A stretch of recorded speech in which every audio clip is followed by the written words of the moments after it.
gue nih, Soya pasti dia nih. Benar, Soya Amirin. Gak apa-apa nih malam-malam.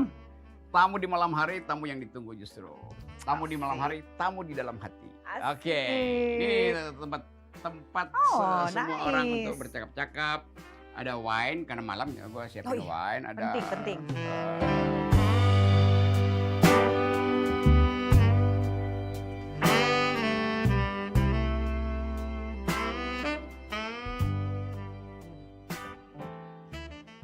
Halo, selamat malam teman-teman. Edisi kali ini saya mau bercakap-cakap secara intens. Intens artinya mendalam dan membahayakan. Satu topik yang selalu jadi kontroversi, yaitu soal seks. Sebetulnya seks dan korupsi itu dua hal yang menetap dalam peradaban manusia. Dan dua-duanya sebetulnya datang dari satu sifat manusia yang menginginkan pleasure. Kesenangan tuh. Kesenangan seksual diberikan oleh alam, tapi kesenangan korupsi pasti bukan dari alam, itu pasti dari politik tuh, oleh kekuasaan.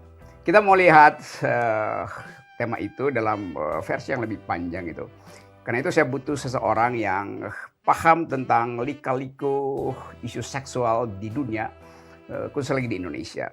Yang kadang-kala dianggap tabu tapi dibutuhkan untuk dianalisis tuh. Karena kalau dianggap sebagai cari sensasi, padahal itulah substansi dari hidup manusia. Itu pleasure and pain, kenikmatan dan kesakitan itu adalah watak dasar manusia. Nggak ada manusia yang hanya pleasure tanpa pain, demikian sebaliknya tuh. Jadi pleasure dan pain itu semacam switch. Kalau lagi on pleasure-nya, pain-nya pasti tidak. Kalau pain lagi on, pleasure-nya pasti tidak. Jadi itu temanya tuh. Ada tema yang mungkin bisa nyerempet-nyerempet dengan situasi hari-hari ini, tapi itu anggaplah itu catatan kaki nanti. Yang saya ingin percakapkan adalah bagian yang seringkali susah untuk orang mengerti, itu hubungan antara seks dan kejahatan. Dan kejahatan itu seringkali disebabkan oleh kelebihan kekuasaan itu. Dan seks sangat mungkin bisa dipraktekkan secara lebih demokratis, sehingga hubungan-hubungan kekuasaan juga bisa dilenturkan. Jadi selalu ada intimacy di balik sesuatu yang sifatnya human. Human itu dasarnya intimacy. Kenapa kemudian orang perang? Ya karena intimasinya kurang itu. Karena itu dulu di tahun 70-an lebih baik bercinta daripada berperang tuh. Make love, not war itu kira-kira tuh. Nah, perempuan yang paham itu namanya Soya Amirin. Soya Amirin, teman saya, sama-sama alumni Universitas Indonesia. Dia di jurusan psikologi, saya di jurusan filsafat. Saya menyesal kenapa saya nggak masuk psikologi, sehingga saya bisa mungkin hidup saya bisa jadi lain atau hidup dia jadi lain. Oke, teman-teman, itu intro yang agak unik sebetulnya, karena kita ada di tempat saya ini. Soya, terima kasih ya mau ngobrol sama gue. Dan ini di markas akal sehat, tempat semua orang berkumpul. Suhu di luar kira-kira 22 derajat Celcius, karena ketinggian 6.600 meter pada tempat ini. 22 derajat Celcius itu semacam suhu kamar pengantin. Kalau baru mulai. Oh ya. Lama-lama makin hangat kayaknya. Iya, itu lama-lama mendidih. Lama-lama mendidih. Lalu memuncak. Oke, Soya, coba publik selalu lihat video dan wawancara Soya yang merasa Soya sepertinya memamerkan seksualitas pada publik itu. Lalu jadi kontroversi. Padahal saya tahu Soya ditrain dalam ilmu psikologi dan sexual knowledge-nya itu didasarkan pada analisis akademis tuh. Dan certified di dalam counseling atau apa aja tuh. Jadi hari ini Soya mau terangkan pada kita, sebelum saya kulik-kulik lebih jauh sebetulnya apa ada pengalaman yang lebih berbahaya sehingga dia kita akan berbagi pengalaman. Yes, okay. Berbagi beberapa kenikmatan juga bisa. Saya tolong mulailah menceritakan apa sebetulnya problem utama sehingga orang Indonesia itu seperti tabu pada seksualitas. I think mungkin yang paling esensi itu adalah culture ya. Culture matters. Culture itu matters ya, karena culture, belief, karena masalah terbesar khususnya di Indonesia ya gitu. Kalau dalam culture pasti ada tradisi, ada agama, ada agama, ada keyakinan, terus ada mitos. Nah, itu paling menarik nanti. Itu kan ya. Nah, kadang-kadang beratnya itu adalah kalau misalnya sebagai akademisi memberi edukasi gitu ya, bahwa ini nih seperti ini. Kalau udah urusan seks, orang itu kebanyakan akan lebih percaya pengalaman kasuistik orang lain. Jadi pengalaman yang sebenarnya kalau misalnya pengalaman yang kadang-kadang bisa di-exaggerate, dibesar-besarkan, kadang-kadang enggak. Kan pengalaman orang lain lebih banyak dinikmati sebagai gosip sebetulnya.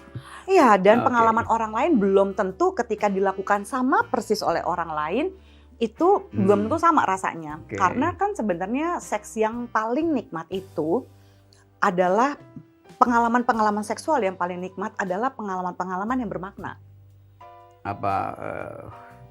Apa bermakna artinya pernah capai klimaks atau? Nggak selalu mencapai klimaks sih. Kan seks it's also about connection. Gimana sih kalau kenikmatan itu tanpa connection kan kosong.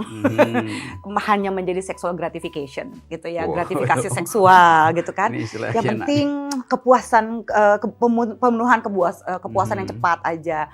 Ya kalau Abraham Maslow juga bilang kan itu tidak mencapai aktualisasi diri kan orang-orang yang seperti itu. Jadi sebuah kenikmatan yang hakiki gitu ya adalah pleasure is the measure gitu ya. Ukurannya adalah kenikmatan, dan kenikmatan yang diberi makna itu seperti apa. Nah sayangnya orang-orang berpikir bahwa seks itu natural. Dalam konteks nih budaya kita tuh selalu menganggap bahwa iya senatural itu seks sehingga harusnya semua orang udah tahu. Kalau dalam hierarki Abraham Maslow tadi disebutkan, natural artinya dia masih di tahap dasar pemenuhan basic needs itu. Basic needs. Basic needs itu kebutuhan paling dasar dalam Abraham Maslow kan adalah makan, minum, dan seks. Seks di sini bukan berarti koitus, bukan berarti hubungan seksual, tapi seks juga adalah ekspresi seksual. Saya sebagai laki-laki, saya sebagai perempuan, saya sebagai mungkin transpuan, saya sebagai orientasi seksual ini itu adalah ekspresi. Jadi kalau kita mengekspresikan seksualitas kita gitu ya sesuai dengan orientasi seksual kita, sesuai dengan belief kita, itu akan relatif lebih sehat. Jadi seks itu tidak semata-mata adalah hubungan intim, senggama, that's it gitu. Itu malah justru tidak memenuhi hakiki dari si seks itu sendiri. Kalau pada manusia tujuan seks itu ada 3. Satu adalah untuk bikin anak, ya adalah reproduksi. Kedua adalah rekreasi, yaitu untuk bikin enak. Karena nggak semua orang yang punya anak bisa bikin enak kan, gitu kan. Karena ada orang yang suka gini, aduh Mbak Zoya nggak lihat anak saya udah berapa nih kan. Saya pasti oke dong seksnya. Enggak Pak, itu cuma artinya Bapak bisa bikin anak, tapi belum tentu Bapak bisa bikin enak. Jangan-jangan dia punya anak 4, seumur hidup pernikahannya cuma 4 kali hubungan seks. Belum tentu enak kan, tapi bisa bikin anak. Gitu. Jadi harus bisa kalau bisa bikin heboh, ada juga yang bikin heboh. Jadi bisa reproduksi, rekreasi, dan yang terakhir yang sering kali dilupakan kebanyakan orang adalah relasi. It's about connection. Apakah setelah silaturahmi kelamin ini gitu ya, saya merasa bahagia. Kenapa saya merasa mesti dicintai. Disembunyikan istilah itu? Mesti pakai silaturahmi kelamin. Iya, maksudnya biar lebih kelihatan bahwa kalau silaturahmi itu pakai permisi, jadi ada konsen. Jadi itu bukan disembunyikan, justru itu ditunjukkan bahwa mesti silaturahmi dulu. Kamu mau nggak? Iya mau. Kamu juga mau? Mau. Yuk kita konsen gitu. Kan kalau tidak ada konsen, even dalam pernikahan juga bisa terjadi marital rape. So it's all about consent. Nah, ketika memberi makna adalah what is this mean? How deep intimacy itu di dalam relasi itu diukurkan oleh apa itu?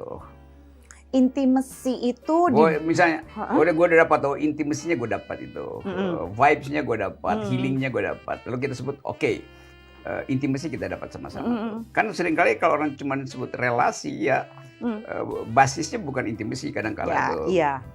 Seks dan cinta itu adalah 2 hal yang berbeda. Nah ini coba dia. Ya, karena kalau misalnya seksnya enak banget belum tentu cinta kan. Yes. Ada orang yang cinta. Coba abstraksikan melalui pengalaman. Lebih konkretnya kayak gimana gitu ya. Jadi gini, orang kan selalu bilang, wah dia itu seksnya enak banget gitu, pasti dia cinta sama saya. Belum tentu. Seks itu kan juga bisa adalah sebuah performance. Kita bisa pergi ke Patpong di Thailand, kita bisa pergi ke Red Light Area di Rokin and Damrak di Belanda, ya. Itu kita bisa melihat segala macam performa seks, ya. Coba pinjem ini. Apa nih ada? Technicality. Oh, itu kamu bawa bukunya. Gak mau ngaku, mentang-mentang buku kita sama. Jadi ini adalah technicality. Yes. Semua posisi hubungan seksual ini ya, yang ada berbagai macam gaya, ini memampukan orang untuk bisa menikmati seks. Tapi gitu ya, ini adalah pleasure nih. Kalau melakukan dengan benar, technically it's right, pasti dapat pleasure-nya. Tapi cinta is another thing. Ya, cinta itu bedanya having sex sama making love. Itu bedanya bersenggama dengan bercinta. Jadi posisi bersenggama bisa dibuatkan grafisnya itu tadi itu bisa bisa digambarkan, tapi cinta nggak mungkin digambarkan di situ kan.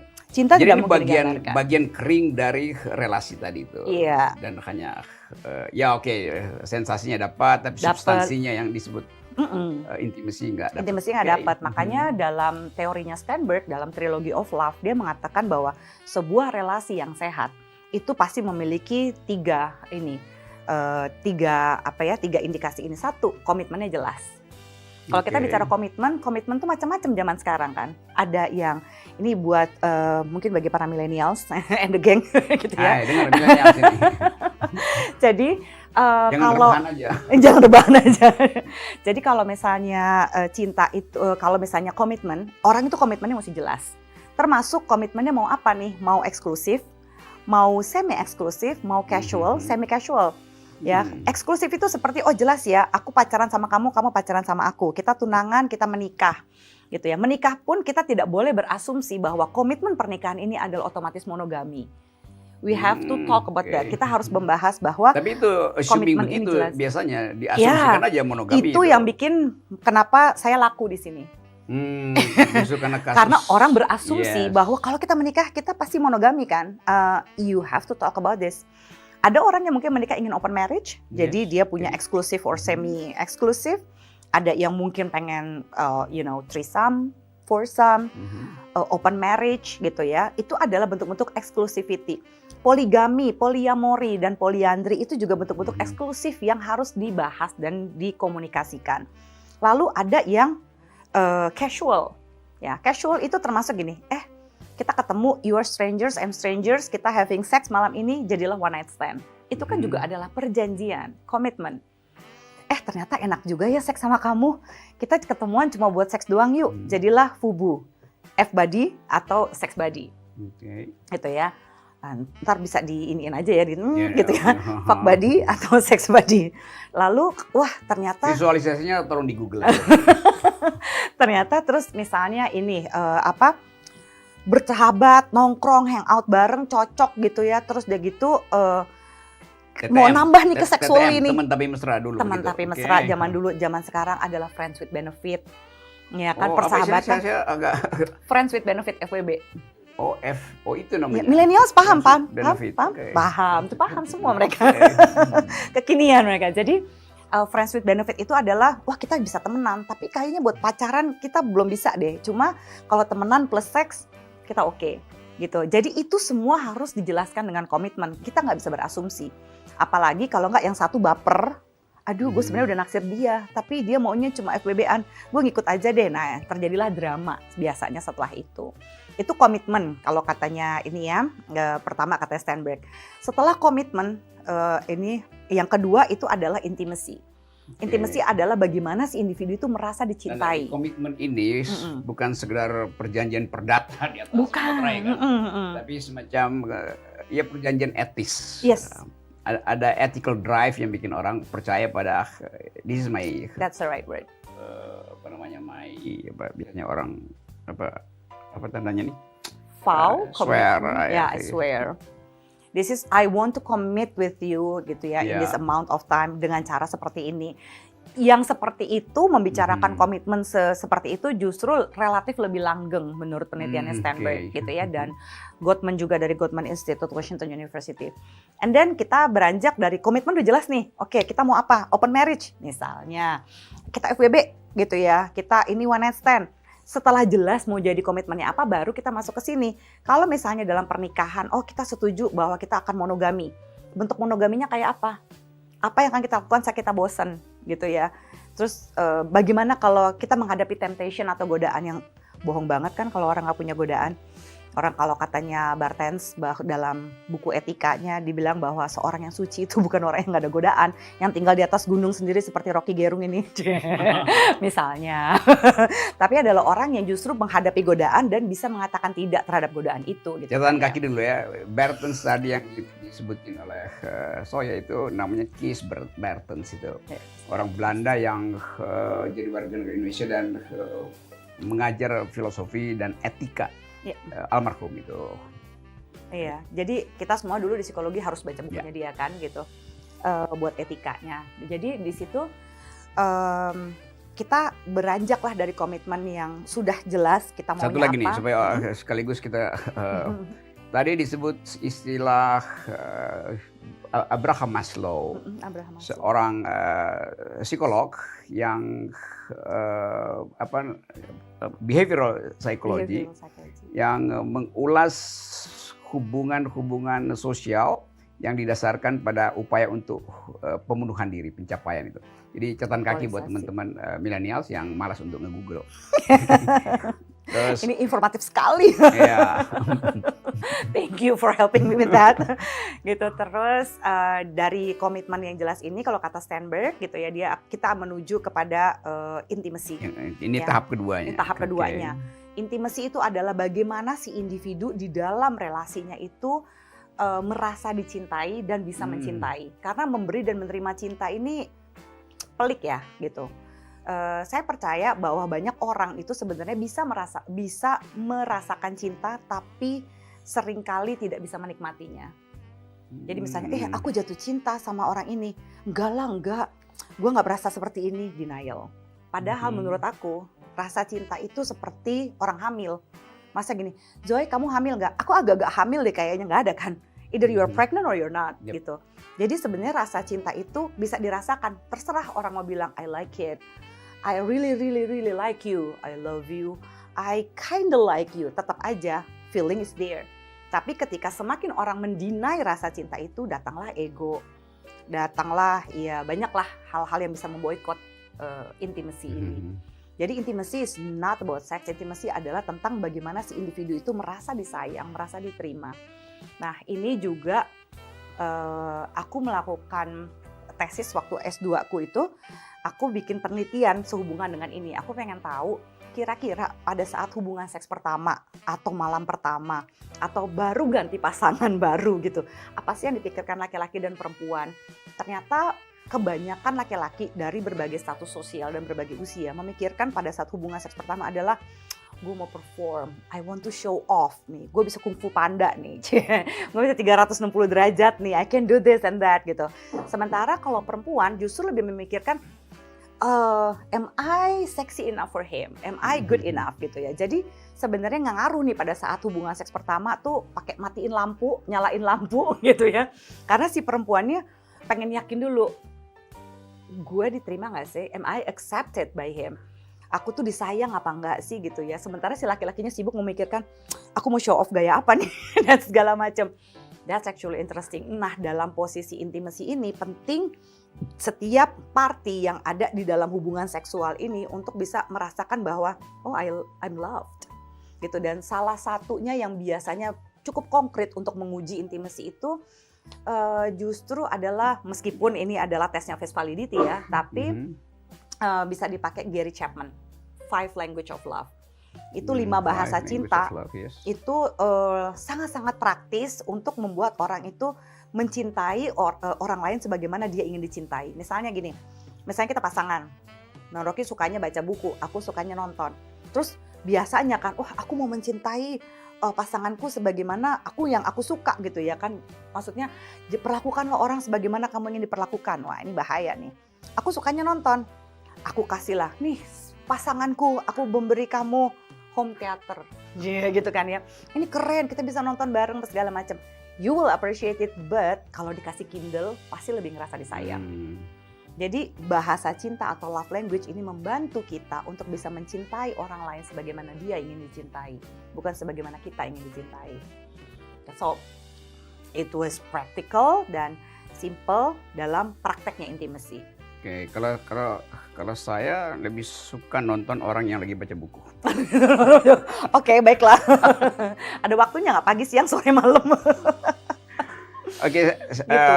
Dari intimacy baru ke passion. Passion, oke. Passion itu adalah tentang seks. Jadi, Wendy Maltz mengatakan bahwa energi seksual itu ada, sebenarnya seksual energy itu zero, netral. Dia ada di, pokoknya dia netral. Tapi yang bisa membuat sebuah energi seksual itu menjadi positif atau negatif, itu adalah tergantung bagaimana si manusianya memperlakukan manusia lain dalam relationship-nya. So, seks yang menyenangkan, ya. Baik siapapun yang memilih, misalnya saya akan menikah dengan orang ini, tapi saya nggak mau test drive dulu, saya nggak mau nyoba dia dulu, saya mau nanti aja, nggak apa-apa. Tapi diomongin tentang sexpectation, ekspektasi seksual. Sexpectation. Gitu ya. What would you expect from sex? What do you expect from me? What do you expect about how many times sih kita akan berhubungan seks? Terus apa yang kamu ketahui tentang seksualitas dari pornografi kah? Dari YouTube Zoya Amirin kah? Gitu promosi. Gitu ya. Atau dari mana nih gitu taunya. Nah, itu yang harus dibahas dulu, ekspektasi-ekspektasi itu. Baru nanti berusaha. Tapi ada juga yang saya nggak mau beli kucing dalam karung Mbak Zoya. Pokoknya saya harus tahu dia tuh enak apa enggak. Kalau enggak mau saya. Oke. Gitu ya. Itu juga tetap bukan berarti yang sudah pernah melakukan hubungan seksual atau yang belum menjamin ke depannya akan oke. Karena yang paling bagus itu adalah hubungan seks yang sebenarnya makin lama makin enak. Makin lama makin enak itu adalah sekali lagi kualitas ya, bukan kuantitas. Karena kebanyakan orang berpikir kuantitas bahwa seksnya makin banyak makin oke. Oh, belum tentu. Itu akan problematis. Tapi kualitas itu mau sekali sebulan, seminggu sekali, setahun sekali sekalipun, kalau misalnya dia kerjanya kapten kapal yang harus pergi-pergi ketemu istrinya cuma kayak setahun sekali gitu ya. Selama itu berkualitas, itu bisa membantu mempertahankan rumah tangga dan be faithful tadi. Seperti kata energinya si Wendy Maltz. Jadi ketika dengan satu orang yang sama kita mengeksplor ribuan gaya, itu justru akan meningkatkan energi positif. Dibandingkan dengan berbagai macam orang, and you have a lot of experience tapi nggak pakai hati. Tadi jadi urutannya tadi komitmen dan intimacy dan passion itu. Oke, coba kita sedikit lagi sebelum kita pindah bab ya. Kalau passion itu dicapai, lalu orang cari apa tanda material atau tanda biologis bahwa itu adalah passion. Lalu orang ukur berapa banyak produksi dopamin dari tubuhnya tuh, berapa banyak banjir oksitosin yang beredar di darah. Ini saya ambil bagian kedokterannya tuh, dan kemudian diukurkan tuh. Misalnya kemudian ada meter untuk hitung itu. Misalnya kalau saya naik gunung, saya pakai jam ini Garmin, promosi. Untuk mengukur heart rate berapa. Sekarang kalau bisa diukurkan di peralatan semacam ini, handheld beginian untuk mengukur, oh dia belum dapat passion, dia baru di intimacy itu. Lalu orang anggap ya kalau begitu seks juga ada cuma soal jumlah kimia yang bisa dihidupkan di dalam relasi ranjang itu. The most interesting about hormon gitu ya, hormon-hormon tadi kan waktu lagi opening kan you said something like kalau misalnya keintiman itu tidak boleh, ketika ada kejahatan semua keintiman itu hilang. Sebenarnya sih literally ya sesuatu yang negatif atau stres hormon itu adalah kortisol gitu ya. Sementara hormon cinta dan seks itu adalah satu oksitosin, vasopresin, dopamin ya, endorfin gitu ya, dan serotonin. Nah, kelima hormon ini akan bisa kalah, orang tuh bisa turn off di ranjang, bisa hilang ketika stresnya tinggi, stres pekerjaan, stres relationship, sering berantem, make up seks sekalipun kenaikan BBM tuh. Kenaikan BBM. Jadi, saya lupa penelitiannya siapa, dibilang kayak begini, ya, ketika urusan-urusan selain urusan ranjang, selain urusan seks itu dia itu bisa dia punya masalah yang tidak ada urusannya dengan ranjang, keseimbangan hidupnya terganggu hanya sekitar 40-an%. Tapi begitu kena urusan ranjang, 60 bahkan sampai 70% keseimbangan hidupnya bisa terganggu. So, sex is important even it's not everything. Oke, coba kita break di situ ya. Keseimbangan hidup yang terganggu oleh faktor-faktor di luar dirinya tuh. Kita bahas berikut ya. Coba teman-teman, ini saya mulai ngos-ngosan ini karena mengejar sesuatu yang ada di dalam alam pikiran Soya yang nggak berhenti. Excited, Ya, sorry. itu makin lama kita mau tahu nih ujungnya apa pembicaraan kita tuh. Jadi istirahat sebentar ya teman-teman. Nanti masuk bab 2. Oke.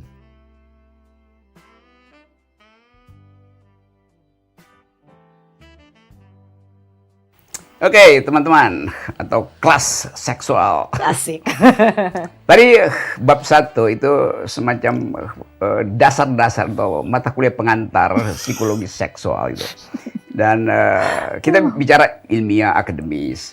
Tadi saya berhenti di tempat ketika kalimat Soya memperlihatkan potensi kenikmatan itu dibatalkan oleh faktor luar tuh. Yeah. Tadi stres segala macam itu juga politik gitu. Jadi saya masuk sebentar dulu ke soal yang berhubungan dengan faktor kebudayaan itu. Satu waktu beberapa tahun lalu saya baca satu berita di koran luar negeri itu. Di Prancis, Soya, ada satu semacam klinik yang menerima pasien untuk operasi pemulihan vagina, apa namanya itu? Vaginoplasti? Vaginoplasti pasti ya itu. Jadi untuk memulihkan virginity ya. Oh, seraput darah. Laput darah tuh. Vaginoplasti. Ya itu. Saya masih ingat cerita itu agak unik. Begini kisahnya tuh.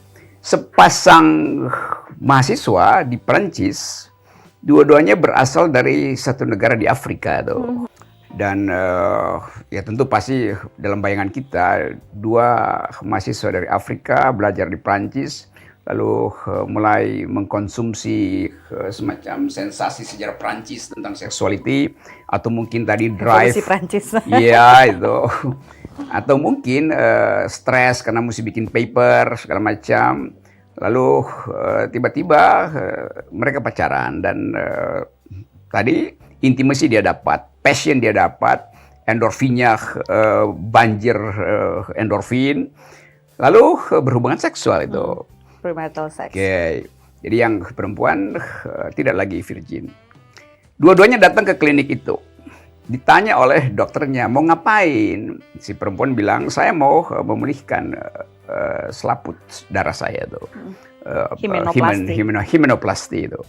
Himen itu artinya selaput darah, teman-teman ya. Saya bukan ginekolog, tapi saya banyak dengar kasus semacam itu. Oke, ceritanya diwawancara lah si perempuan ini, mahasiswi ini.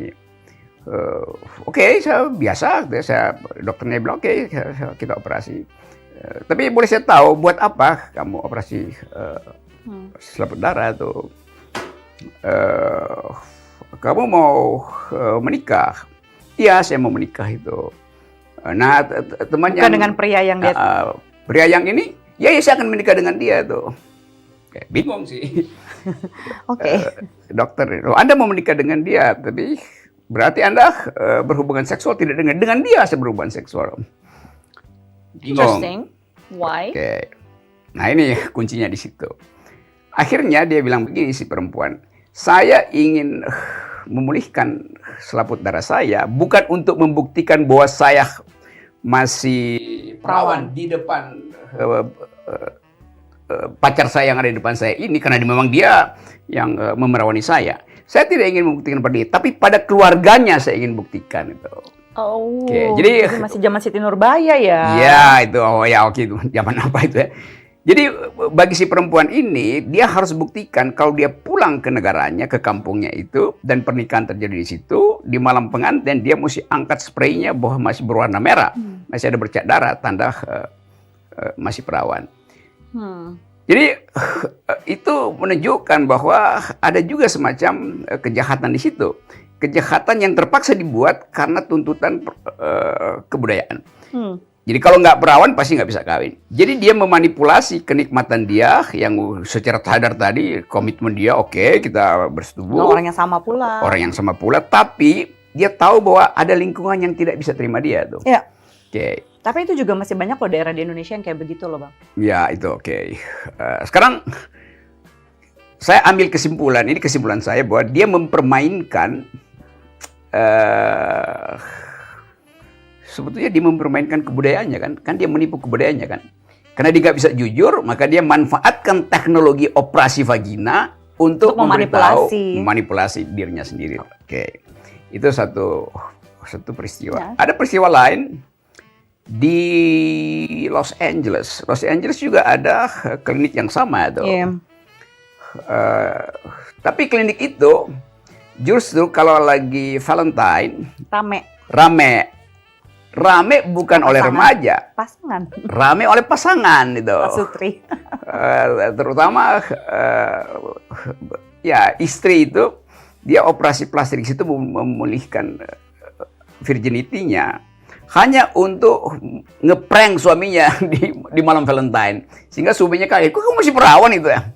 Jadi bayangkan di Los Angeles ada permintaan suaminya juga kalau nggak salah. Ya ada permintaan suami, karena perawan lagi mau lihat darahnya, yes, remembering the past itu kan. Jadi itu datang dari komitmen yang sama. Tetapi kalau kita bikin perbandingan nilai di Los Angeles, virginity jadi semacam lucu-lucuan. Karena mau saling ngeprank kan, lu masih perawan. Culture. Jadi culture operasi plastik itu beda di Los Angeles dengan di sebuah kota di Prancis itu kan. Tapi dua-duanya menunjukkan bahwa ada masalah sebetulnya hubungan antara keperawanan dan kebudayaan tuh. Tadi saya bilang bahwa di kita juga praktek semacam itu ada walaupun diam-diam tuh. Seberapa banyak itu kasus itu orang yang datang ke counseling ke Soya? Ini kasus pertamaku waktu lagi masih praktek itu S2, aku ingat waktu itu aku kerja sama dengan LBH Apik kalau nggak salah ya, kita lagi konseling. Itu sekitar tahun, I guess tahun 2005-2006 ya waktu itu. Jadi ada seorang perempuan, usianya masih 22 tahun, dia diperkosa oleh pamannya sendiri. Dan dia dia stres banget, dan sambil diperkosa, pamannya itu benar-benar mendegradasi dia dengan mengatakan, udahlah kamu sama saya aja, karena kamu udah gak perawan, gak ada laki-laki yang mau sama perempuan yang sudah tidak perawan, patriarki sekali kan gitu. Jadi benar-benar semua ide-ide misoginis tuh diiniin sama dia, dan dia berusaha kabur. Long story short, dia berhasil kabur. Kita konseling, terus kita lagi mau coba ini, dan agak susah lagi, dia ada di ini ya, ada di angkatan lah gitu ya, dan lumayan tinggi gitu pangkatnya, jadi ribet sekali deh persidangannya segala macam. Nah, pada satu momen ibunya itu datang ke saya dan bilang begini, Mbak Zoya, kita mau ke ini gitu, ke rumah sakit inilah gitu ya. Saya akan menuntut si pamannya ini untuk membayar sekian puluh juta pada waktu itu untuk operasi himenoplasti. Terus saya bilang, jangan Bu, gitu, buat apa? Iya, nanti nggak ada yang mau lagi sama anak saya, pokoknya saya mau menuntut loh. Bukannya nuntut dia supaya dipenjara, tapi dia mau menuntut sejumlah uang untuk memastikan anaknya ini melakukan operasi himenoplasti sehingga bisa oke lagi. Beberapa upaya konseling nggak berhasil, tiba-tiba mereka menghilang beberapa bulan. Datang lagi konseling, si anaknya saya lihat kok lebih down lagi kondisinya, sampai sulit sekali untuk melakukan psikotes lanjutan gitu kan ya. Saya mau lakukan psikotes lanjutan, akhirnya saya mesti bacain satu-satu, ini sekali. Kenapa dari waktu pertama kali setelah dia lepas, dia diperkosa, dia lepas itu, dia kondisi mental state yang istilahnya sekian lah, ini kok malah lebih down lagi. Saya bingung, I think everything is work gitu ya. Udah deg-degan juga kan, masih baru praktek lagi, jangan-jangan salah teorinya ini itu. Ternyata, dia bilang ini, Mbak Zoya, aku udah operasi himenoplasti. Ternyata ya Mbak, setelah aku operasi, bagaimanapun juga aku tetap tahu ya aku pernah diperkosa. Ya, itu masalahnya aku bilang. Kenapa aku tidak setuju dari awal kamu melakukan operasi menoplasti, karena itu kan secara teknis. Sementara keperawanan ini adalah konstruk sosial, gitu ya. Adalah hubungan seks pertama. Jadi banyak sekali orang di Indonesia yang mengakali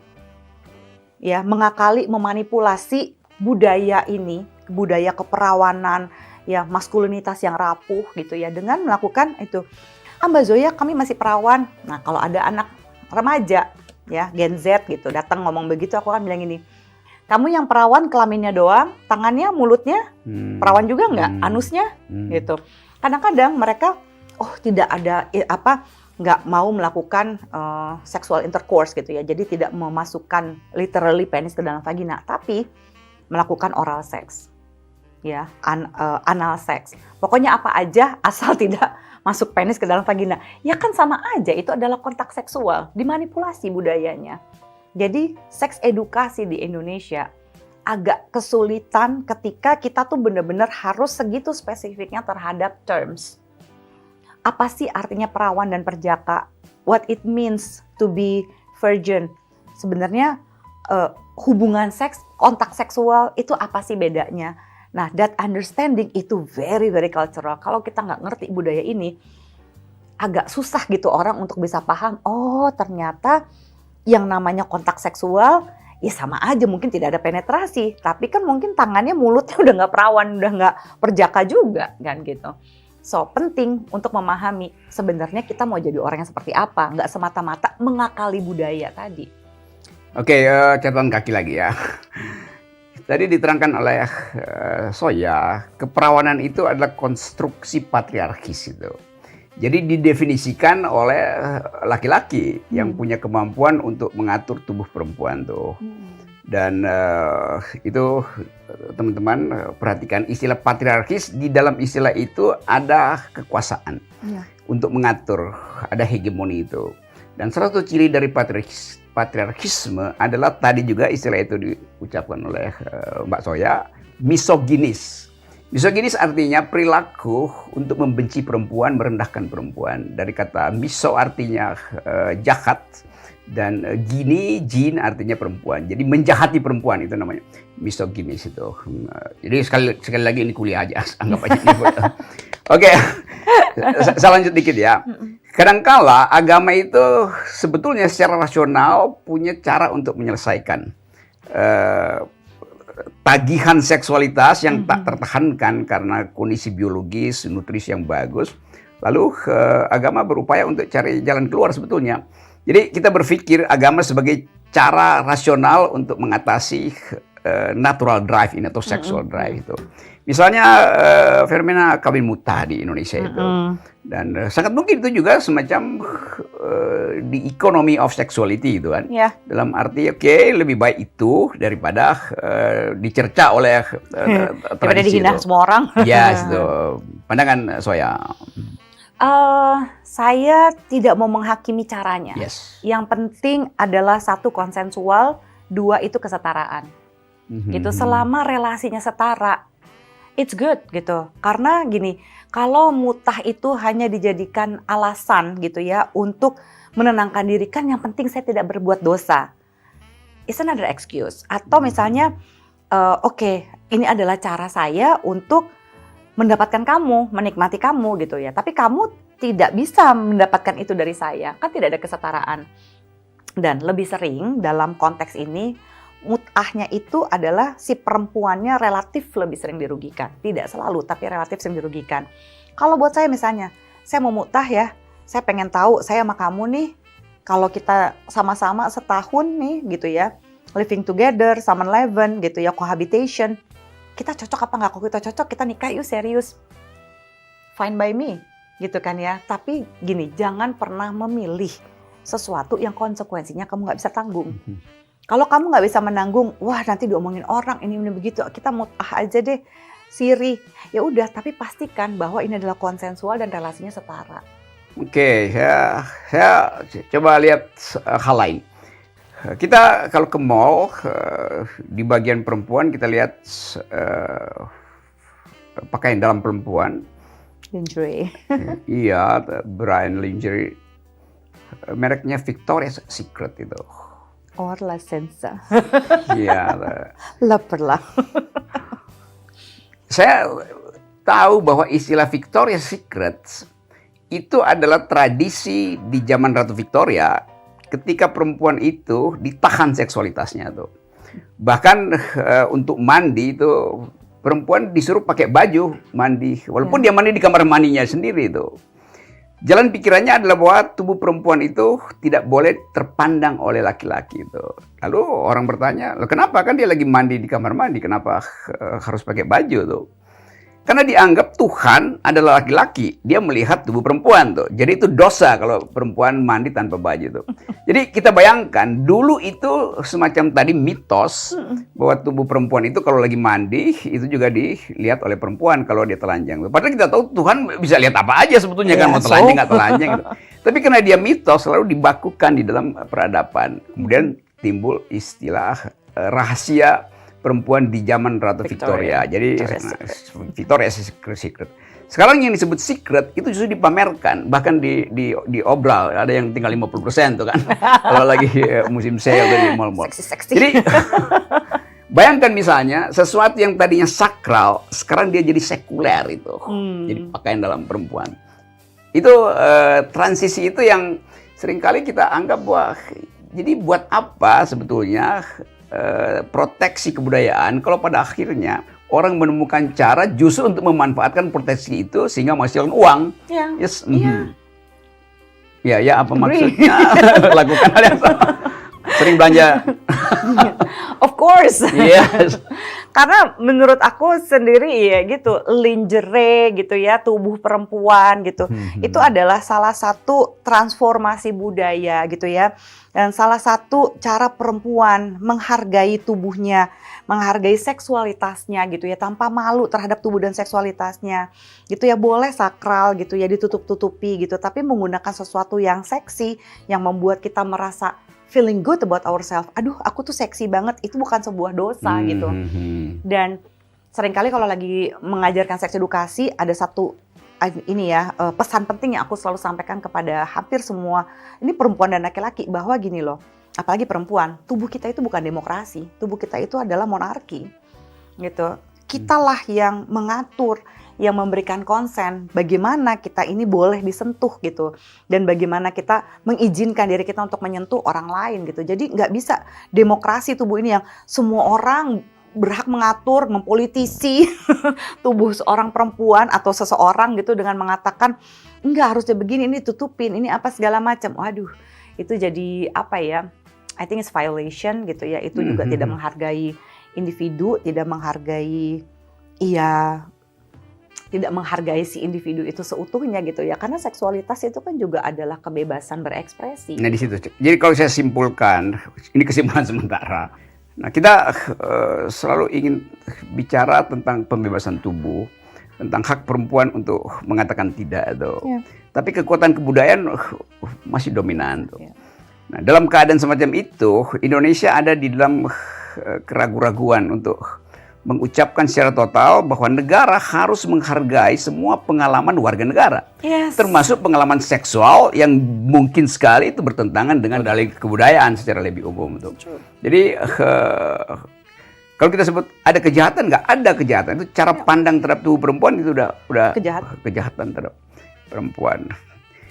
Menurut, jadi kan kamu lakukan counseling juga, mengajarkan cara untuk mengatasi ketegangan itu. Power dari culture itu terpaksa mesti disublimasikan oleh perempuan dalam bentuk ya ada perempuan yang kemudian ikut hiking dengan laki-laki hanya untuk menunjukkan bahwa dia juga punya power, atau lakukan sublimasi dalam bentuk lain, tiba-tiba kalau dia uangnya banyak ya udah dia pesta kapal pesiar aja kan dengan teman-temannya tuh. Oh ya, catatan kaki ya, sublimasi adalah defense mechanism. Gantian gue, karena itu istilah psikologi banget. Ya, sublimasi itu adalah mekanisme pertahanan diri yang sehat. Jadi ada mekanisme pertahanan diri yang tidak sehat seperti rationalization, denial gitu ya. Tapi kalau sublimasi itu dia melakukan pertahanan diri, mempertahankan dirinya dengan cara yang sehat. Jadi tadi misalnya ada orang sering dipukulin sama ayahnya gitu ya, terus dia justru malah jadi petinju yang canggih sekali. Nah, itu adalah bentuk-bentuk sublimasi. Jadi sublimasi pada perempuan memang banyak macam-macam transformasinya ketika dia punya kemandirian finansial gitu ya, dia punya lebih banyak menentukan ini itu gitu ya, itu relatif membantu. Tapi tetap aja kita nih, jadi kalau misalnya lagi ada kampanye tentang feminisme, tentang kesetaraan gender, kalau aku berpikir bukan perempuannya lagi, perempuannya sih udah kuat, perempuannya tuh sudah mencoba untuk memposisikan diri, tapi justru kita harus bisa encourage banyak laki-laki untuk tidak memiliki maskulinitas rapuh dan lebih pro-feminis gitu. Bahwa yuk kita setara. Sebenarnya gini deh, apa sih ketakutan kamu ketika saya berkarir, ketika saya punya gaji lebih, ketika saya punya option yang sama dengan kamu gitu. Apa sih ketakutan kamu? Keberanian seorang laki-laki yang sejati menurut saya adalah ketika dia mampu being vulnerable di depan seorang perempuan dan sama-sama mendiskusikan opportunity gitu. So, what do you need from me? Apa yang kamu butuhin dari saya? Apa yang bisa saya lakukan untuk mensupport kamu? Buat saya yang kayak gitu justru laki-laki yang keren gitu. Oh, itu kok gue banget gitu ya. Oh, gitu ya. Of course, I'm a male feminist. Pro-feminis. Nggak kayak gitu kan susah kan itu untuk orang itu, you need to be open minded, mesti juga secure terhadap diri sendiri gitu ya, dan terhadap gendernya. Orang-orang yang punya ketakutan itu tidak bisa mensublimasi itu kan menjadi sesuatu yang lebih sehat. Dan sulit jadinya perempuan untuk memposisikan dirinya, apalagi kalau cinta udah berbicara. Sayangnya sama dia, tapi dia bilang, nanti kalau misalnya udah nikah, kamu nggak usah kerja sayang gitu misalnya ya. Aku aja yang kerja. Kadang-kadang kerja bukan soal uang, tapi juga soal aktualisasi diri, sekali lagi kata Maslow. Atau misalnya soal berkarya. Ada orang yang memang, saya tuh suka banget jadi ibu rumah tangga, ya nggak apa-apa gitu.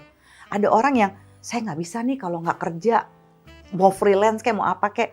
Apapun itu, bagaimana kalau dalam sebuah relationship, apalagi pernikahan, ya supaya jadi sesuatu yang sehat, yuk kita sama-sama membantu, mensupport untuk meraih mimpi gitu ya misalnya. Iya mungkin nggak seperti dulu, tapi at least what you dream of gitu loh.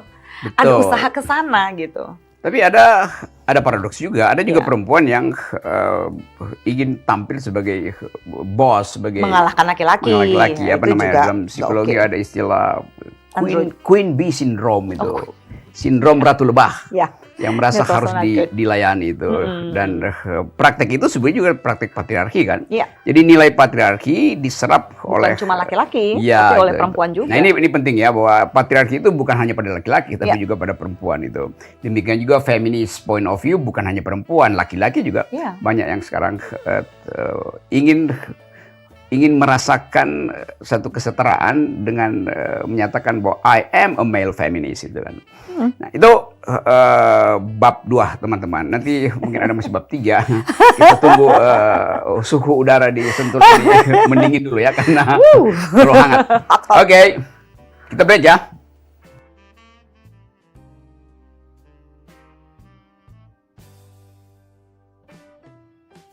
Oke teman-teman di RG TV channel. Saya lanjutkan pembicaraan yang meledak-ledak ini. Yaitu tentang hubungan antara seksualitas, kekuasaan, kebudayaan, dan bahkan kejahatan tuh. Tadi kita break di wilayah yang masih ada wilayah agama, culture, segala macam. Di bagian pertama tadi kita bicara tentang pengertian dasar seksualitas dari sudut pandang psikologi. Sekarang kita coba ambil bagian yang agak sensasional, tapi ada dalam sejarah. Yaitu hubungan antara seksualitas dan politik atau dan kekuasaan tuh. Kita tahu dalam sejarah Eropa misalnya itu seks dan kekuasaan itu berimpit di dalam skandal-skandal istana. Yang bahkan banyak penyakit datang dari situ, misalnya penyakit yang disebut hemofilia, yang darah nggak bisa membeku itu apa namanya?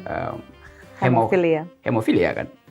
Dan itu disebabkan karena kekuasaan itu nggak mau cari partner di luar keluarganya, sehingga terjadi perkawinan antar incest sebetulnya itu dasarnya itu. Tapi dasarnya incest itu adalah untuk melindungi harta supaya kekuasaan itu tetap terpusat tuh. Jadi impact dari arogansi kekuasaan adalah menurunnya kualitas hidup anak cucunya tuh. Ya. Dan sampai sekarang itu masih ada dalam tradisi itu. Juga di Eropa kita masih tahu banyak skandal. Di Inggris ada Raja Arthur yang meninggalkan tahtanya karena jatuh cinta pada seorang sastrawan Amerika sehingga dia menolak untuk jadi raja dan menganggap drive saya untuk mencintai seseorang itu lebih besar daripada drive saya untuk pergi pada kekuasaan. Kan itu keren banget. Ada Lady Di yang kemudian jadi meninggal 97. Iya, itu semua orang tahu. Di Amerika ada soal Monica Lewinsky yang nyaris menjatuhkan Presiden Bill Clinton pada waktu itu. Jadi seks dan kekuasaan seolah-olah hal yang di Indonesia dong. Seks dan para raja. Oh, di Indonesia itu. Raja-raja zaman dulu. Raja-raja zaman dulu juga aktivitasnya adalah ranjang aja tuh. Dan bahkan pindah-pindah ranjang dan memanfaatkan kekuasaan dia untuk bahkan merampas istri satpamnya kalau sekarang itu. Bawahannya. Istri bawahannya itu. Tapi itu dianggap sebagai perhambaan atau hak dari raja itu untuk merampas istrinya karena dianggap itu properti kerajaan, segala macam. Nah, arogansi itu yang kita tahu skandal Amangkurat I, Ken Dedes dan siapa namanya nih yang menusuk Tunggul Ametung, itu Ken Arok. Jadi seluruh peradaban sebetulnya dari timur ke barat, dari utara ke selatan, dari merdeka barat ke merdeka selatan, itu posisi. Kekuasaan itu selalu dihuni oleh semacam sensasi seksual itu. Nah, bagian ini mengingatkan kita pada peristiwa-peristiwa lain yang baru-baru ini aja dalam kehidupan politik kita. Tapi yang ingin saya percakapkan dengan Zoya adalah apa yang bisa kita ucapkan untuk memperkuat daya tahan terutama the girl power ini kan. Supaya kita mengerti bahwa memang misoginis, junto patriarkisme itu masih beroperasi di kita. Dan pertahanan mental, pertahanan fisik bahkan atau pertahanan pengetahuan dari millennials kita itu kadang-kala easy going aja tuh, anything goes tuh. Padahal sebetulnya di dalam kondisi anything goes, patriarki justru masih bisa memanfaatkan kerakusan birahinya tuh. Oh iya. Dan itu yang saya kira begitu terjadi kasus lalu orang baru bukan sekedar menyesal tapi menganggap bahwa dia pernah berbuat salah tuh. Sebenarnya sih di sini letaknya itu sekali lagi adalah konsensual ya. Konsensual itu adalah persetujuan kedua belah pihak. Ini juga masalah boundaries gitu ya. Konsensual itu gini, kita tidak bisa konsensual itu adalah affirm ya, sesuatu yang pasti iya gitu ya. Diam bukanlah consent. Pakaian seksi bukanlah persetujuan. Ya, ketika saya mabuk gitu, bukanlah persetujuan untuk bercinta. Ketika kemarin pada jam yang sama saya ingin bercinta dengan posisi ini, bukan berarti hari ini saya ingin bercinta dengan posisi yang sama, gitu. Jadi konsensual itu benar-benar bisa dimintakan setiap, jadi semua transaksi kan gitu ya. Pembicaraan, persetujuan itu jelas misalnya. Oke, aku mau having sex dengan kamu, aku mau melakukannya ini, begini caraku gitu. This is what I want gitu. Itu kan kembali lagi pada konsensual dan bagaimana khususnya perempuan mengempower dirinya adalah dia mesti tahu batasannya. What do I want? Yang namanya boundaries atau batasan itu bentuknya itu titik-titik. Jadi bukan sesuatu yang kaku gitu misalnya. Aku tidak mau melakukan hubungan seksual sama sekali. Aku mau begini, aku mau cari aman. Enggak begitu, tapi kita justru mesti tahu. Aku ngerasa nyaman kalau orang ini melakukan, tapi kalau orang ini aku nggak oke. Ya, I feel oke nih melakukan ini, tapi kalau saya mau melakukan ini ke situ kok kayaknya saya nggak nyaman. Nah, pengertian itu kita maknai, lalu kita jadiin batasan. Seiring berjalannya waktu, pengalaman, pengetahuan, pemaknaan, itu bisa merubah batasan itu dan nggak apa-apa. Tapi as long as kita tuh paham gitu untuk meminta konsen itu. Penting sekali seperti yang cukup tren. Ini ada satu perilaku seksual yang cukup tren sebagai sebuah kejahatan. Cuma belum Ya karena politik lebih banyak ngurusin selangkangan yang nggak perlu, tapi yang perlu justru nggak diurusin, kayak misalnya stealthing.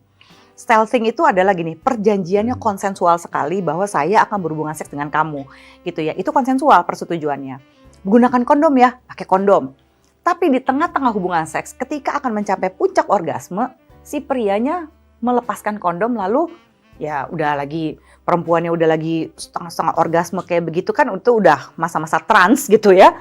Dia mencopot kondomnya lalu melakukan penetrasi. Nah, mencopot seperti itu disebut sebagai stealthing. Itu adalah bentuk kekerasan seksual dan bentuk salah satunya adalah ya kita sebut kekerasan seksual karena persetujuan saya melakukan hubungan seks bukanlah persetujuan melepas kondom di tengah-tengahnya gitu. Nah, kayak gitu-gitu kan konsensual itu tidak dipraktekkan sepenuhnya. Termasuk kayak misalnya gini, kan saya udah berhubungan seks sama kamu. Nah, ketika misalnya si perempuannya pulang atau si laki-lakinya pulang di tengah jalan, si laki-lakinya nge-text gitu perempuannya, sayang, fotoin dong, pap, fotoin payudara kamu dong, gitu misalnya. Hah, nggak mau ah, gitu. Ngapain? Kan saya udah pernah lihat payudara kamu, orang kita habis hubungan seks, ya konsensual melakukan hubungan seks, bukanlah konsensual untuk difoto kan payudaranya, untuk memberikan foto itu. Kayak gitu-gitu yang harus sering kita praktekkan dalam keseharian kita. Saya punya batasannya, can you respect me? Boleh nggak hargai saya? Gitu. Saya juga akan menghargai kamu dengan cara yang sama. Saya akan meminta, karena nggak semua laki-laki ketika kepengen seks kan banyak asumsi patriarki juga yang menganggap, wah laki-laki itu harus ngerti seks. Laki-laki itu harus selalu on. Lah laki-laki kan bukan saklar lampu ya. Ayo sayang kita gituan yuk, cek dipencet gitu kayak saklar lampu. Nggak bisa begitu juga kan. Gitu. Jadi semuanya ada tahapan-tahapannya. Mesti ada flirtatiousnya, ada menggodanya, ada keinginan, sama-sama menginginkan. Kayak gitu yang seksi. Tapi lebih banyak negara ngurusin hal-hal seperti pasangan suami istri itu kan ada katanya gitu ya, undang-undang yang nanti akan dibuat, pasangan suami istri tidak boleh melakukan oral seks. Mereka yang belum menikah tidak boleh melakukan hubungan seks. Ini kan cenderung ketika seksualitas dipolitisi seperti ini, seolah-olah menganggap semua warga negaranya tuh nakal, mesti dijagain sedemikian rupa, lalu diberi batasan-batasan yang akhirnya menurut aku, kok jadinya ngurusin selangkangan, ini kan bisa timbul polisi-polisi moral yang merasa dirinya lebih baik, lalu bisa nangkepin orang kapan aja. Dan apakah pemerintah mau menggedor semua pintu untuk memastikan suami istri, kamu nggak oral seks kan, kamu nggak melakukan ini kan? Itu kan nggak penting ngurusin selangkangan kayak gitu. Bagaimana kalau memberikan kemerdekaan pada setiap orang untuk memahami apa batasannya kamu, gitu ya. Dan bagaimana kamu menghargai diri kamu dengan konsen itu tuh seperti ini. Kalau dia bukan konsen, dia cuma bukan konsen. Konsen is simply yes, I want to do it. Iya, saya mau, gitu. Oke, ya polisi moral mungkin dia ketok-ketok pintu malam hari terus dibukakan oleh. Kenapa? Kamu oral ya? Kok oral? Saya pikir Bapak petugas BLT mau bawa sembako. Jadi memang ada overmach gitu, kelebihan kekuasaan pada negara untuk mengatur. Ada pepatah bilang begini nih, beauty is but skin deep itu. Kecantikan itu hanya sebatas kulit sebetulnya. Tapi justru dalam setipis kulit itu kekuasaan bisa beroperasi tadi dengan mengatur perilaku seksual. Demikian juga kapital masuk bahkan di epidermis perempuan itu kan, laki-laki juga sebetulnya melalui yang disebut farmakopolitik itu. Dan praktek itu yang menyebabkan juga tubuh perempuan jadi sumber sensasi untuk menghasilkan atau menambah akumulasi kapital kan. Dan itu yang kita sebut fungsi iklan di dalam politik patriarkis itu. Demikian juga soal teknologi itu. Teknologi kadangkala dioperasikan berdasarkan prinsip kelaki-lakian tuh. Dulu jarang ada perempuan atau bahkan agak tabu kalau ada dokter ginekolog perempuan tuh. Karena dianggap perempuan itu tidak cukup kuat untuk taruh tangannya ke dalam rahim atau menarik sang bayi di situ kan. Dia dianggap ginekolog itu adalah wilayah laki-laki sebetulnya tuh. Nah itu arogansinya tuh. Sekarang mulai luntur. Jadi orang menganggap bahwa fungsi-fungsi yang bisa dibantu oleh teknologi, kenapa mesti dibedakan nama gender? Secara gender kan itu soalnya itu. Saya mengamati itu sebagai perubahan cara berpikir orang tentang kekuatan laki-laki itu. Saya sering kasih perbandingan, kalau perempuan itu memang lemah, maka dia nggak mungkin bisa melahirkan kan. Ya. Nah kalau laki-laki bisa melahirkan, itu mungkin bukan ketiga dia udah pingsan itu. Bukan kelima dia mati gitu. Karena tubuh laki-laki tidak didesain untuk menahan rasa sakit gitu. Perempuan dia didesain bahkan untuk menahan sesuatu yang dalam psikologi disebut misery itu. Ya, Penderitaan yang laki-laki nggak pernah mengalami misery, dia mengalami pain, sakit dia alami. Tetapi apa ya misery bahasa Indonesia apa ya? Apa ya bahasa Indonesia-nya? Susah itu. Jadi batinnya itu nggak terlihat bahwa dia sakit, karena dia nyimpan kesakitan itu. Coba di Google. Ya makanya, sengsara itu sekaligus ya? Bahasa Indonesianya aneh ya. Iya itu samsara itu juga merek parfum itu. Nah, Oke, saya ingat juga di cara orang bikin nama parfum kan, samsara. Dulu ada parfum judulnya Poison Number 9. Racun nomor 9. Termasuk ada filmnya tuh. Iya, itu ada lagunya juga. Love Potion Number 9. Love Potion, kayak itu Eagle kalau nggak salah lagunya. Saya balik tadi pada soal industri yang justru menjahati tubuh perempuan itu kan. Dengan mungkin setelah 2-3 kali produk, 15 tahun baru disadari bahwa itu sebenarnya merusak tubuh perempuan itu kan. Misalnya Lancome dulu menarik produk-produknya karena komplain dari masyarakat konsumen internasional tuh. Nah kita mau lihat di situ bagaimana tubuh perempuan itu mengalami kejahatan justru oleh kapital tuh. Yeah. Nah, tentu lebih jauh dari itu. Bagaimana tubuh perempuan dioperasikan untuk menyehatkan seorang laki-laki yang sedang disiksa oleh kapitalisme itu. Kalau ada buruh misalnya mengalami eksploitasi di Tangerang, lalu dia pulang ke rumah lalu dinasihati oleh istrinya, iya udah ayah sabar aja, toh nanti akan ada pembalasan di akhirat itu. Lalu batinnya kemudian pulih lagi, dia pergi lagi kerja, dieksploitasi lagi oleh kapitalisme itu. Jadi bolak-balik ada semacam circular error di dalam peradaban kita yang memungkinkan patriarkisme itu tumbuh terus kan? Ya, ya, dan makanya kita nih yang benar-benar punya peran ya paling besar gitu untuk udah stop sampai di kita gitu. Ya, let's do something about it gitu ya. Belajar menghargai orang yang kita cintai, orang yang ada di sekeliling kita. Siapa gitu? Ibu kita, ayah kita gitu ya, mungkin pasangan kita, adik kakak gitu ya, teman kerja kita gitu. Dan itu kita harus mulai dari hal-hal yang simpel dan praktis sehari-hari gitu. Kayak misalnya gini kan, nggak bisa patriarki itu letterless gitu dikatakan, oh ya kan kalau misalnya mau kesetaraan gender perempuan juga mesti angkat galon. Bukan kekuatan seperti itu gitu ya. Maksudnya mari kita melakukan sesuatu sesuai dengan kapasitas kita. Yang jago masak ya masak aja di rumah. Bukan, masakan itu adalah basic skills gitu misalnya. Kayak misalnya you can cook, I cannot gitu kan misalnya. Kayak udah yang lebih jago masak ya memasak gitu. Yang lebih suka membersihkan misalnya piring, ya udah dia yang membersihkan piring gitu. Nah, kesetaraan kayak gitu yang harus dipahami dulu bahwa yuk kita mempraktekkan itu dalam keseharian kita. Basic skill adalah basic skill, itu tidak ada hubungannya dengan relasi gender gitu. Nah, ketika kita mencoba menghargai itu, kita juga makin lama akan menghancurkan patriarki, termasuk gitu hal-hal sepele yang kelihatannya sepele adalah dengan tidak menambah rape culture gitu ya. Misalnya dengan bercandaan-bercandaan yang seksis. Ya, boys will be boys. You know, ya gimana sih, gak adalah laki-laki dilecehkan. Ya ada dengan bilang, aduh kamu ganteng banget sih, rasanya rahimku jadi anget.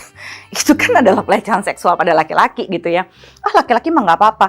It's only sexual harassment if if they are ugly. Kalau misalnya ganteng, kalau misalnya cantik, pasti gak merasa dilecehkan kan. Nah, penambahan ini akan mengakumulasi karena sebuah kejahatan seksual, pelecehan seksual, perkosaan tidak pernah terjadi dalam satu malam. Tapi karena ada kayak gini ya, ada tidak pembiasaan-pembiasaan, pembicaraan gitu ya, konteks kesetaraan gender gitu ya, batasan, termasuk juga tidak memupuk red culture ini di dalam keseharian kita gitu. Semakin hal-hal kecil sepele, misalnya ada orang yang bercandanya seksis, ya jangan ketawa gitu. It's hard, tapi kalau kita mau mulai dari sana, kita tidak akan mudah dipolitisi, dipermainkan sama budaya gitu ya, sama pemerintah yang mengudak-ngudak selangkangan kita. Itu because it's not okay, dude, come on. Mudak-mudak. Dan bahkan rahim perempuan itu kan jadi objek patriarki sebetulnya kan, diatur sedemikian rupa sehingga si ibu kehilangan akses pada bayinya misalnya. Sekarang untuk mengetahui misalnya detak jantung si bayi harus ada dokter anak. Padahal sebenarnya detak jantung bayi sama dengan detak jantung si anak kan. Untuk mengukur suhu juga begitu. Bahkan untuk menganalisis pergerakan bayi itu mesti pakai USG gitu kan. Jadi itu sebetulnya ekstensi dari laki-laki yang dalam pengertian ini kita sebut kapital. Mesti ada peralatan yang mahal supaya industri kesehatan reproduksi itu tumbuh tuh. Tapi itu oke, itu hal-hal yang mungkin membuat kita untuk menganalisa kembali bahwa seks dan kekuasaan, seks dan kapital itu adalah bagian yang masih membuat kita merasa tidak nyaman karena otonomi tubuh kita seolah diatur oleh kekuasaan, diatur oleh kapital.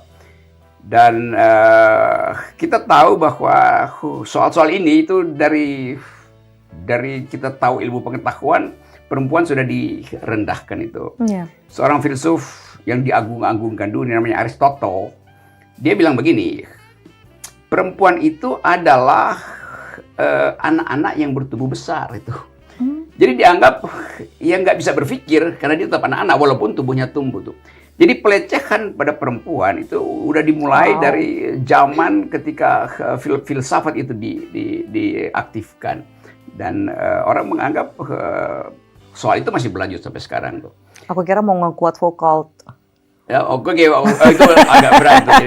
Oke, ada filsuf yang kemudian mengolah kasus ini dan menunjukkan bahwa peradaban bertanggung jawab terhadap pelecehan perempuan, yaitu yang ditulis biasanya oleh Foucault tentang sexuality and power dan lain kali kita bicara itu karena itu wilayah yang terlalu berat secara konsepsional. Tapi kita akan masih bicara dengan Soya Amirin di dalam program yang berikut. Tapi sekali lagi yang kita bicarakan malam ini adalah upaya untuk mengimbangi sensasi seksual dengan keterangan akademis tuh. Nah, kita bergembira bahwa Indonesia sekarang punya peralatan untuk menghalangi eksploitasi seksual di dalam rumah tuh, yaitu KDRT tuh. Kan dulu dianggap rumah tangga itu adalah kepemilikan. Ya. Ownership dari laki-laki itu. Dan dianggap bahwa di dalam ownership-nya dia itu perempuan justru diamankan. Karena itu kemudian timbul istilah bahwa perempuan itu adalah ratu di dalam rumah itu. Padahal sebetulnya statistik menunjukkan bahwa lebih banyak perempuan yang tewas di dalam rumah daripada yang di jalan raya. Karena disiksa oleh suaminya yang terlambat ngasih kopi digamparin. Padahal suaminya capek dieksploitasi oleh kapitalisme, pulang ke rumah ngomelin istrinya gitu. Demikian juga perempuan yang dibentak-bentak oleh pacarnya di tempat kos karena disuruh menggugurkan kandungan segala macam tuh. Jadi rumah yang disebut istana perempuan sebetulnya berubah jadi killing field. Dan itu yang hendak kita hentikan. Kekuasaan tidak boleh beroperasi pada tubuh perempuan. Rahim perempuan itu bukan wilayah politik. Gitu. Jadi hal-hal itu yang akan kita bicarakan nanti. Dan terima kasih Soya karena telah membawa kita pada satu perspektif akademis tentang seksualitas. Dulu perempuan disebut the unspeakable karena dianggap nggak mampu untuk berpikir maka nggak mampu bicara. Kalau perempuan bicara orang akan anggap ini siapa yang ngomong tuh. Dulu mereka the unspeakable, sekarang mereka adalah the unstoppable. Soya Amirin adalah bagian dari upaya untuk menerangkan itu pada kita semua. Terima kasih, Soya Amirin. Sama-sama, my pleasure. Thank you. You're very welcome. Oke, boleh minum? Yay. Sesuatu yang menghangatkan malam. Cheers. Jadi yang KDRT next. Bab 4. Masih ada. Sudah diberitahu oleh produser. Dijawab cukup.